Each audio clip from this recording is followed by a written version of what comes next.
remove query strings from static resources, and boost the performance of your WordPress website.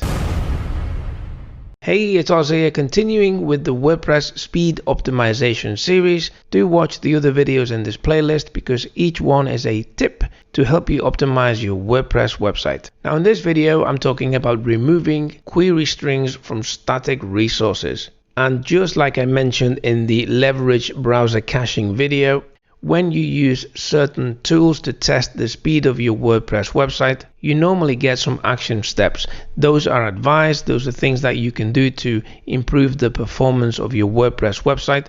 And one very common piece of advice that these tools provide is to remove query strings from static resources. Now, the easiest way to deal with this problem and bring down the number of those instances is to use a plugin. If you type remove query into your WordPress dashboard, you'll see a number of plugins that do just this. Now, plugins come and go and they do change, so do check the link in the description below this video where I'll link out to the plugins that I recommend. One plugin that I've used many times in the past without a hitch is the remove query strings from static resources plugin.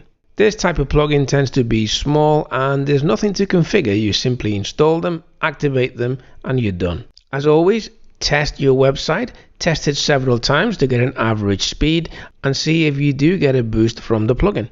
Now, one thing I want to mention is that if you're using a cache plugin or any sort of optimization plugin, check whether that plugin has the option to remove query strings from static resources. That will save you from having to use a separate plugin to do that.